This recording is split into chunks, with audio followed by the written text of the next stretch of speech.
Me and Jacob are here today. Dylan, like I said yesterday, Dylan will be joining us on Tuesdays and Saturdays for the next little bit. But JP, let's go ahead and get this started off. What games do you want to talk about yesterday with the MLB Wildcard going on? After watching four of the games yesterday, three teams advanced, and they're honestly the teams we thought would advance.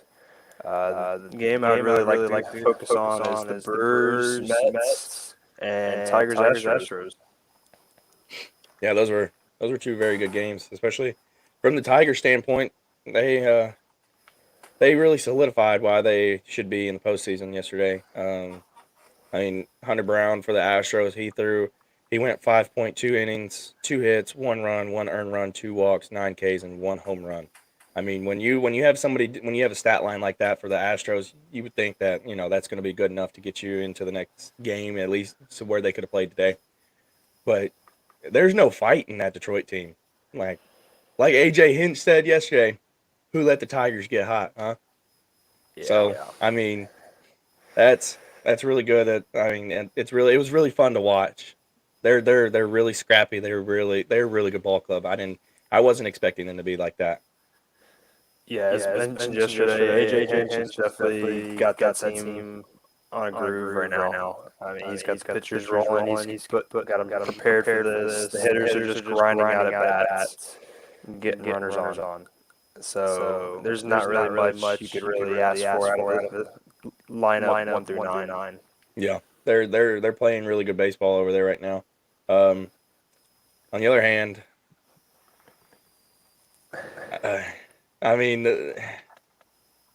we'll go to the next game. The Brewers game.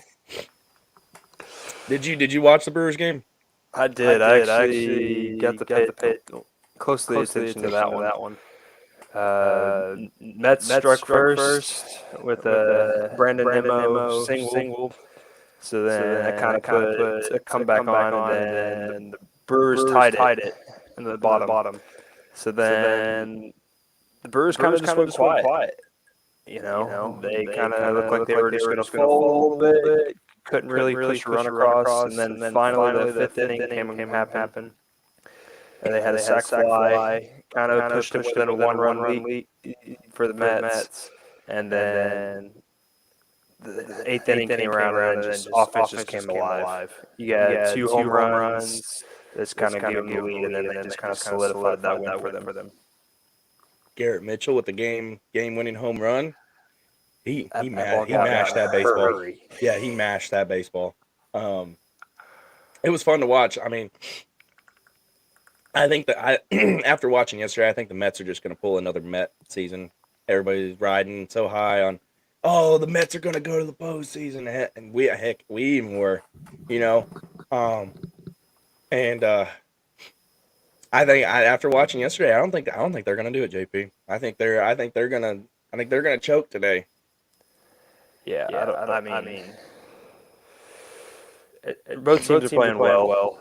I think what's the big pivotal moment between the two teams is that the Brewers' last three hitters were 4 for 6 or 3 for 6 yesterday. You can't ask for a bottom half of the lineup right there. Bryce Terang, I saw him when he was playing in Nashville for the Sounds. He went 2 for 3 yesterday. He's batting 625 for the postseason. As a 9-hole. You just can't ask for a better production there. And then you have Sal Frelick. He's not batting 625, but he's still batting better than the average of 286. And he's just another key role guy for the outfield, still in outs and stuff. So I don't know. I feel like the Brewers have all the momentum going into today. So I'd be shocked if the Brewers don't win today. Agreed. I think the Brewers will go, and I think today will be the day that the Brewers make it to the DS. And they are. One thing I noticed too is that they're not like, they didn't roll out Frankie Montas for long yesterday. He only threw 3.2 innings yesterday. So like you got to think about that too. That comes into effect for the next round. Like he's gonna be fresh and ready to go. Like as former pitchers, like we both know, like three innings, like yeah, that might be a little taxing. Like the situations that he was in, like it was he had some stuff he had to get through and work through, but he's still fresher than what he would be if he threw 6-7 innings. Yeah. How about that call? Did you see where William Contreras, they were intentionally walking Francisco Lindor, and the Brewers manager was like, "Whoa, what's going on? Like, what? Why? Like, what? I mean, how do you mess up that communication, especially like in that situation? Why would they have walked? I mean, it paid off, but why did they intentionally walk Francisco Lindor to load the bases in that situation? I I mean, mean, that's just that to me. That just kind of that was like I was like, what is going on? Like, why are we doing that? I feel like that's more what a player's feeling. I mean, he could have possibly be like, okay, I'm not feeling this matchup against Francisco, but I like the matchup that I'm facing next. And Yeah. so maybe he's been struggling in the entire series so far. And Francisco, from what I've seen, has been red hot. And so maybe it was just a better matchup. He's like, maybe I can get out of here if I get him. Yeah.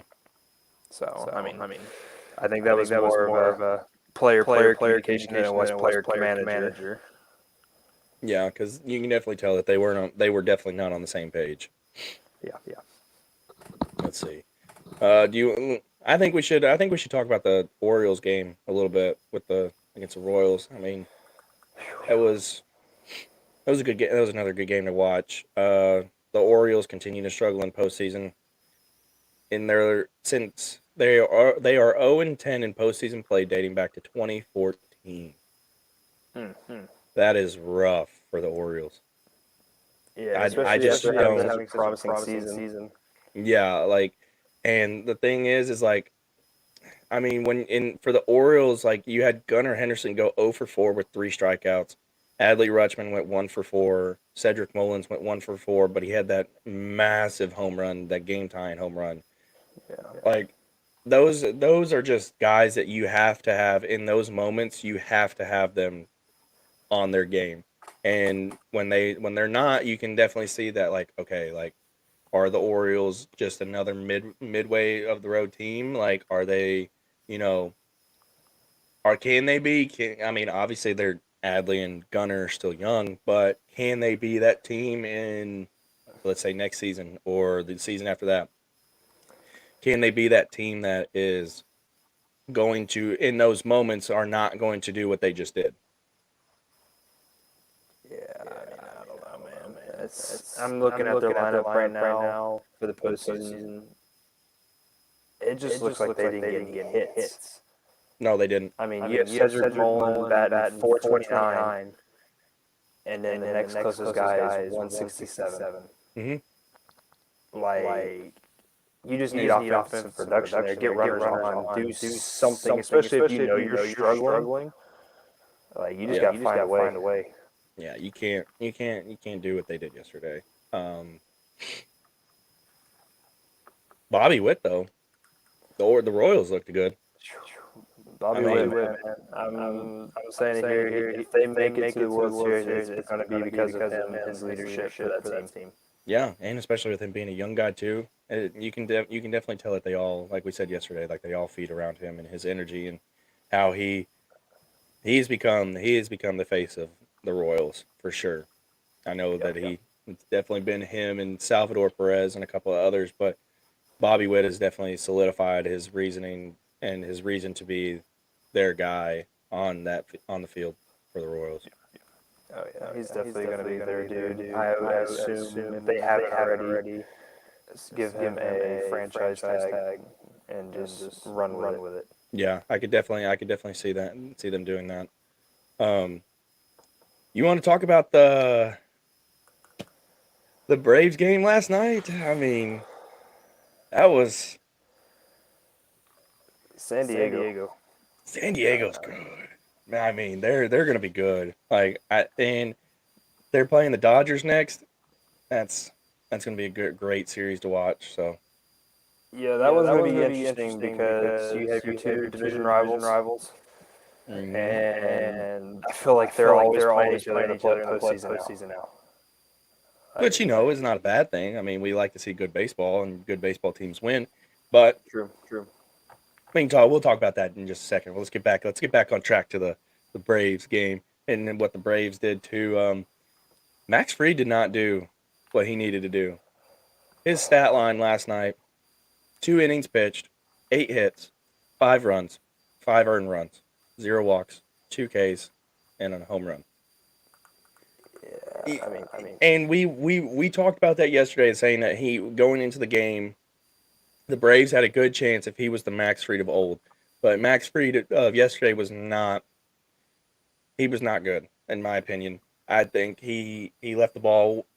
He didn't throw very good quality pitches. That he was leaving the ball up. They were getting good swings on it. They had his number yesterday. They knew exactly what was coming before it was even thrown. And well, it's I feel like the pitches that they were hitting were middle. So Max Fried being Max Fried and who he is, yes, he's a very good pitcher. But you can't leave a middle fastball and expect to be successful with it, especially in the postseason. I feel like batters are locked in. They're 800 at bats in. mm-hmm. You just got to be sharper than leaving a pitch down the middle. Because you throw a fastball down the middle, obviously, in the major, like at that level, it's going to get hit far and hard, especially if somebody is looking for that pitch. The Padres were all over him last night. I mean, I'm looking back at the scoring drive, and home run, fastball at 95 right down the middle. And then Machado hits a double to the left. It was a sweeper middle in. And then the triple was a sinker at 96 middle in. And it's just like get it out of the middle of the plate, maybe you're successful. Mm-hmm. How about the Padres scored 6 2-out runs last night? Did you see that? Not scored 5 runs. 5 runs. My bad. They had 6 2-out hits to score in that inning. That's how you win games. Yeah, it's insane. Like, I don't know. And then Jackson Merrill popped off last night, and I know that we had talked about Paul Skeens winning it or Rookie of the Year yesterday, but he's balling. Like you can't deny what he's doing, and if he might win it, he might win Rookie of the Year. Yeah. I mean, he's electric to watch. 2 for 4 last night with 2 RBIs. He's batting 429. I mean, the numbers are there. You can't really. Yeah, and his two hits were a double and a triple. Yeah, and like, he's just like it's not like he went 2 for 4 and with 2 singles. Like, he's playing at a high level right now, and you can tell that they're all feeding off of him, and he's feeding off of everybody else as well. That's an electric team over there. Tatis is finally awake. I mean, 3 for 3, another masterful performance. Batting 667 in the postseason already for 2 games. Like you can't ask for a better production for one of your studs. Yeah, and you gotta have everybody clicking, and they were definitely clicking last night. To back to your point, Tatis was 3 for 3 with 1 run, 1 walk, and 0 Ks. Machado was 1 for 4 with 1 run, 0 home runs, 2 RBIs, and 2 Ks. Yeah. Joe Musgrove left the game early with some elbow tightness, they said. Mm-hmm. So, hopefully that's not anything too serious, so that he can get back on the field and keep going, because they'll definitely need him down the stretch. But with that win last night, they have some time to deal with it, because I think they have a couple days. So his stat line though before he left, he pitched 3.2 innings. He only allowed 1 hit, only allowed 1 run, earned run too. He had my bad. He had one earned run and one run given up, 0 walks, 4 Ks. He was going out there and he was throwing really good. Yeah. And obviously he had to leave, but for Atlanta, as much as they struggled, I know they had a quick turnaround and everything. Michael Harris the second. Yeah, that was my next point. 3 for 4, 2 runs, one massive home run, bring it within a run late in the game in the eighth inning. Mm-hmm. I mean, he gave him a shot. He gave him a shot. Yeah. And another thing with the Braves too is that obviously like Austin Riley's out, Acuna's out, like those are two of your biggest hitters. But when you only get 4 hits in the game and 3 or 4 guys only got hits last night, like you had Michael Harris who was balling out, you had Jorge Soler with a massive home run. Who else? Who I just saw. I think Arcia was one of the other guys that had a hit. Yep. And then let me pull it up. I'm just so I can double check myself. I don't want to be wrong for the viewers again.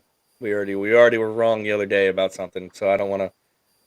I got to make sure I'm right again. Yeah, Harris had 3. Ozuna had 1. Ozuna had 1. That's who it was. Yep. Soler had 1, and then Arcia had 1. Yeah, but when you only have 4 guys hitting the ball, it's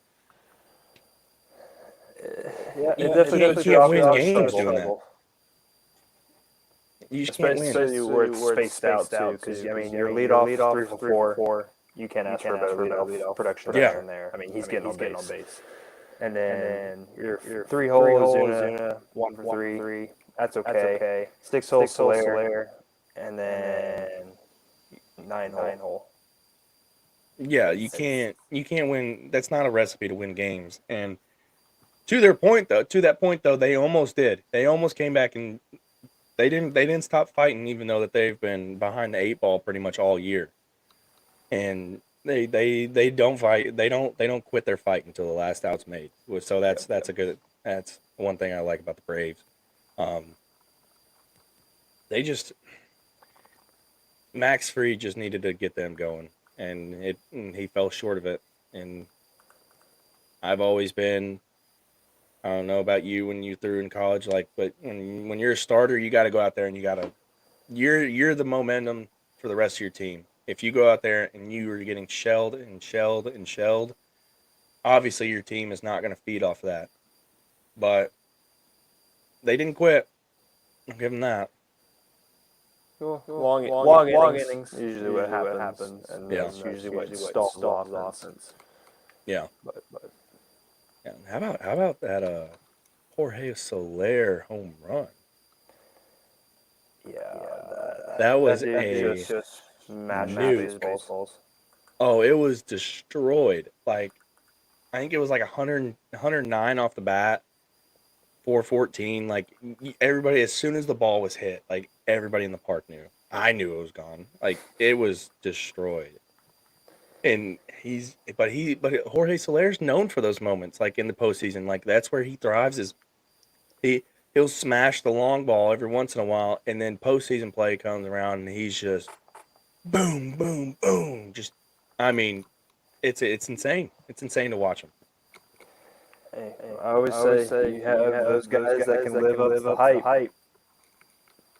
Yeah. Some guys can, some guys do. I mean, also, he did go what, like 1 for 3 or something like that. Like, he went. Hey, 1 for 3 is better than 0 for 3. Yeah, he went 1 for 3 with 1 bomb, which, he did what he was supposed to. Everybody knows that he's supposed to do that. And in that moment in the game too, that was a huge swing. Momentum finally got back in the Braves dugout a little bit. Yep. It was a big swing. Because didn't Michael Harris hit the bomb after him, or did it go the other way around? They hit Soler hit in the 5th, and then Harris hit in the 8th. Yeah. But the Padres' offense was quiet after the second inning. Yeah, they scored all their runs in the first 2 innings. or the second inning. My bad. They had that 5-run second inning, and then they didn't score another run after that. Which is credit to the Braves for holding them to 5. I mean, usually when a team comes out of the gate that hot, it's hard to stall them out like that. And the Braves did a good job of stalling them. So there's pros and cons to both sides of the ball last night for both teams, and just more of the crap luck got sent to the Braves' way. And it's baseball though. I look forward to next year now. Yep. The World Series odds on DraftKings updated. The Dodgers are now plus 360. Yankees are now plus 390. Phillies are now plus 450. Padres are now plus 600 because you remember they were like a plus. I think they're plus 1,000 to win. The Guardians are now plus 800. The Royals are plus 850. The Tigers are now plus 950. The Brewers are plus 1,700, and the Mets are plus 2,200. The Mets are falling. That's all I'm going to say about that. Today's matchup, Jose Quintana. I know he's a former Cub. Yeah. He's out here playing in the postseason. Ride or die here. Yeah, I don't know how I feel about giving him the ball on. Let's see. How has he been doing this year? Has he been doing good? He's 10 for 10 with a 3.75 ERA, 135 strikeouts. He's not bad. He hasn't done bad. I mean, I don't know. And then who is Tobias Myers, 9-6 with 3 ERA with 127 strikeouts. It's gonna be a good game. If we're going off stat wise, this game will be good tonight. I mean, historically, for Quintana against the Brewers, he's 5 for 5. He's got 5 wins, 5 losses, with an ERA of 3.86. So I mean, statistically, this game could go 50-50. Who do you think's gonna win? You think it's gonna be the Mets, or you think it's gonna be the Brewers? I'm gonna ride with my Brewer here. I'm gonna be supporting Milwaukee here. I have some teammates that are huge Mets fans, but I think I'm gonna ride with the Brewer here. Yeah, I'm definitely Brewers all the way. They got to bring it, but. Like you said, it could go. Years of struggle. Yeah, but like you said, it could go either way. So, but let's just put it out there. The Mets have been in the past known to, let's just say, pull a Met, and Yeah. I don't feel like playing today. I don't feel like scoring runs today. I don't know. I feel like both teams are going to be amped up. This is going to be winner who moves on. Loser go home. So I feel like the Brewers are locked in. They survived yesterday. They got another game at home. 6 o'clock instead of earlier time. So it's I don't know. A night game in Milwaukee. Tell you what, buddy. A night game in Milwaukee. There's nothing like it. Oh, it's nice. You've been to that stadium, right? I have been. It's super nice. Oh man, you get a good brat. Oh man, it's so good. Making my mouth water thinking about it right now. Yo. Don't we do have some football on tonight too. We got the Falcons and the Bucks. I know Dylan's not here to talk about it with us. And I guess we'll get him to chime in on who he thinks his winner will be, so that we can keep our picks going. Who do you think? What do you think's going to happen tonight? Prime time. It's in Atlanta. I don't know. I want to pick Atlanta, but I think Baker, man, he's hard to go against. I didn't like when he was at Oklahoma, but ever since he's been in the NFL, that dude's an animal. Yeah, he's been doing really, really good, and I think So you're going with the Bucks, huh? I'm going with Tampa Bay on this one, I think. I think I'm gonna follow you. I think I'm gonna go with the Bucks as well. I like what they're doing down there in Tampa Bay. Even though the Falcons are a -2.5 point favorite right now. Yeah, I mean it's in Atlanta. It's a prime game. I think Kirk Cousins got a massive win the last time against the Eagles on a prime game. He is historically known not to play well in prime time. So I think this is going to be the game that burns him on the prime time. Yeah, but it could be, could be a new Kirk Cousins, new team. Who knows? They're not playing bad. No. Defense is actually playing good. So Yeah, I like Baker in this one. Yeah, I'm still gonna rock with Baker. I think the Bucks are just they're too hot. They're hot right now. Like it's just they're hot at the right time, or not at the right time, I should say, because it is only week 5.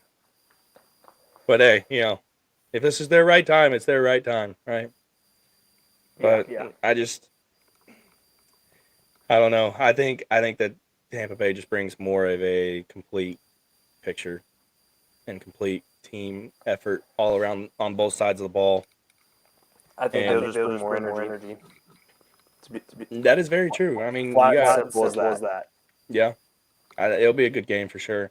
We're gonna have to keep bouncing back and forth, or have you watch one game and I watch another, and then we flip flop. Well, I'll watch one, you watch the other. Yep. We'll have to figure it out for sure, because it'd be fun to. It's gonna be fun to watch some sports tonight. It's always exciting. Got anything else? No. I mean, definitely got good games going on tonight. You got baseball, postseason, and then you have prime time NFL. So, hey, not really much you can ask for. We're 2 days away. 2 days away from good old Rocky Top football down in Arkansas. That'll be a good game. There. Yeah, we're almost there. It's almost the best day of the week to watch that beautiful orange run out there and whoop some Arkansas butt, huh? Yeah, no kid. Yeah. Any final thoughts? No, that's it. All right. Alrighty, fans. Appreciate you all paying attention and staying locked in. Please continue to like and subscribe. We greatly appreciate it. And definitely keep us. If you guys have any content requests, please leave a comment. We will try to get to it as best as we can. Thank you. One more thought to add on to that. If there's any questions of the day, like we said with Dylan last week, is if you guys want to drop some questions in there for us so we can talk about it, that'd be awesome. We would love to hear from you guys. So, but thank you guys for everything, and we'll be back here. JP, when will we be back here? Saturday morning. Saturday morning. All right, we'll see you guys on Saturday. Peace. See ya.